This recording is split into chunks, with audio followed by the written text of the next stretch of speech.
وَإِذَا سَأَلَكَ عِبَادِي عَنِّي فَإِنِّي قَرِيبٌ أُجِيبُ دَعْوَةَ الدَّاعِ إِذَا دَعَانِ فَلْيُؤْمِنُوا بِي وَلْيَسْتَجِيبُوا لِي لَعَلَّهُمْ يَرْشُدُونَ۔ صدق اللہ مولانا العظیم۔ میرے محترم بزرگوں، بھائیوں اور دوستوں، ابھی میں نے قرآن کریم کی ایک آیت آپ کے سامنے تلاوت کی ہے۔ یہ آیت اللہ تبارک و تعالی نے رمضان کے روزوں کا حکم بیان کرتے ہوئے درمیان میں ارشاد فرمائی، اور اس سے پہلے کی آیت یہ ہے کہ جس میں اللہ تبارک و تعالی نے یہ فرمایا کہ روزے تم پر فرض کیے گئے ہیں رمضان کے مہینے میں، لیکن اگر تم میں سے کوئی سفر میں ہو یا بیمار ہو تو اس کے لیے جائز ہے کہ وہ رمضان کے روزے نہ رکھے اس زمانے میں جبکہ وہ سفر پر ہے یا بیمار ہے، اور بعد میں جتنے روزے قضا ہوئے ہیں ان کی گنتی پوری کر لے۔ اور اس کے بعد پھر فرمایا کہ اذا سألک عبادی انی فانی قریب، اگر تم سے میرے بندے یہ پوچھیں میرے بارے میں، نبی کریم صلی اللہ علیہ وسلم سے خطاب ہو رہا ہے کہ اے پیغمبر صلی اللہ علیہ وسلم، اگر میرے بندے میرے بارے میں یعنی اللہ جل جلالہ کے بارے میں پوچھیں تو ان سے بتا دینا کہ انی قریب، میں قریب ہوں ان کے، اور نہ صرف قریب ہوں، اجیب دعوت الداعی اذا دعان، جب وہ یہ کوئی پکارنے والا مجھے پکارتا ہے، مجھ سے دعا کرتا ہے تو میں اس کی دعا قبول کرتا ہوں۔ فَلْيُؤْمِنُوا بِي، لہذا ان کو چاہیے، میرے بندوں کو چاہیے کہ وہ مجھ پر ایمان رکھیں، اور وَلْيَسْتَجِيبُوا لِي، اور جس طرح میں ان کی دعائیں قبول کرتا ہوں اسی طرح وہ میں جو ان کو حکم دوں اس کو وہ قبول کریں۔ لَعَلَّهُمْ يَرْشُدُونَ، اس کا نتیجہ یہ ہوگا کہ وہ ہدایت پا جائیں گے۔ یہ آیت کریمہ رمضان کے احکام بیان کرنے کے دوران یا اس کے اہم احکام کے بعد اللہ تعالیٰ نے فرمائی۔ شاید اس میں اس طرف اشارہ ہے کہ بندہ جب رمضان کا مہینہ آتا ہے تو کیسا ہی گیا گزرا مسلمان ہو، وہ کچھ نہ کچھ اللہ تبارک و تعالیٰ کی طرف رجوع ہوتا ہے، روزے رکھتا ہے، تراویح پڑھتا ہے، دعائیں کرتا ہے۔ رات کو وہ شخص، بہت سے وہ لوگ کہ جو 5 وقت کی نمازوں میں بھی سستی کرتے ہیں، تراویح کی نماز میں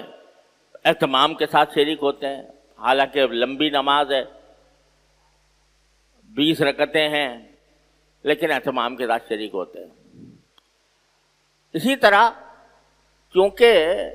سب مسلمانوں کا یہ ایمان ہے کہ رمضان کے مہینے میں اللہ تبارک و تعالیٰ کی خصوصی رحمتیں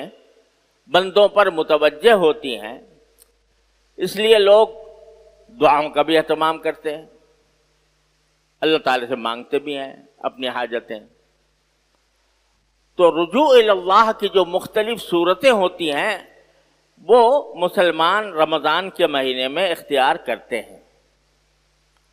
اور ذرا تھوڑا بہت لحاظ اس بات کا بھی پیدا ہو ہی جاتا ہے کہ بھئی رمضان کا مہینہ ہے، ہم کوئی نافرمانی نہ کریں، کوئی گناہ نہ کریں۔ یہ ساری باتیں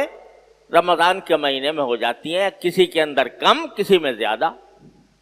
کسی کو کم رجوع کی توفیق ہوتی ہے، کسی کو زیادہ کی ہوتی ہے۔ لیکن جب رمضان کا مہینہ گزر جاتا ہے تو بسا اوقات ایسا ہوتا ہے کہ رمضان کے بعد ایسا لگتا ہے کہ جیسے کہ اب ہمیں آزادی مل گئی اور اب ہم جو چاہیں کریں، نہ اللہ بچائے گناہوں سے بچنے کی فکر ہوتی ہے، نہ اللہ تعالیٰ کی طرف اس طرح رجوع کرنے کی فکر ہوتی ہے جس طرح رمضان میں کرتے تھے۔ تو نتیجہ یہ کہ بہت سے لوگ یہ سمجھتے ہیں کہ بھائی رمضان میں اگر ہم فلاں دعا کر لیتے وہ قبول ہو جاتی، اور رمضان کے بعد تو شیطان بھی آزاد ہو گیا، ہم بھی آزاد ہو گئے۔ تو اس کی وجہ سے دل میں ایک جو اللہ تعالیٰ کے ساتھ قرب پیدا ہوا تھا، جو تعلق پیدا ہوا تھا، اس میں کمزوری آنے لگتی ہے۔ تو اللہ تبارک و تعالیٰ فرما رہے ہیں کہ جب رمضان گزرنے کے بعد بھی میں کہیں دور تو نہیں چلا گیا تم سے، اگر میرے بندے پوچھے میرے بارے میں تو کہہ دینا وہ میں قریب ہی ہوں، میں تو ہمیشہ قریب رہتا ہوں تمہارے۔ قرآن کریم نے فرمایا کہ نحن اقرب الیہ من حبل الورید، ہم انسان کے اس کی شہرگ سے بھی زیادہ قریب ہیں۔ جتنی شہرگ انسان کے قریب ہے اس سے بھی زیادہ قریب ہے ہم، اللہ تبارک و تعالیٰ فرماتے ہیں۔ تو ہم تو کبھی تم سے دور نہیں جاتے، ہم تو تمہارے قریب ہی رہتے ہیں، تم دور چلے جاتے ہو۔ تم اب سمجھتے ہو کہ رمضان گزر گیا تو اب ہم ذرا دور ہٹ گئے۔ تو بتا دو میرے بندوں کو کہ اس غلط فہمی میں نہ رہنا کہ اللہ تعالیٰ رمضان میں تو قریب تھے اور رمضان کے بعد قریب نہیں رہے۔ نہیں، بتا دو کہ میں قریب ہوں، تمہارے قریب ہوں، صرف یہ ہے کہ تمہیں چاہیے کہ جس طرح رمضان میں میرے ساتھ تم نے کچھ قرب کا تعلق قائم کیا تھا اس کو برقرار رکھو، اس کو پائیدار بناؤ۔ ٹھیک ہے، نہ صحیح 20 رکعتیں تراویح کی، نہ صحیح روزہ، لیکن جو فرائض ہے، جو تمہارے ذمے فرائض عائد کیے گئے ہیں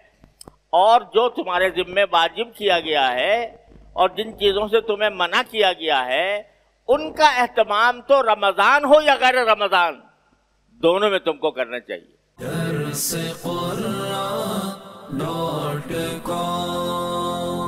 www.darsequran.com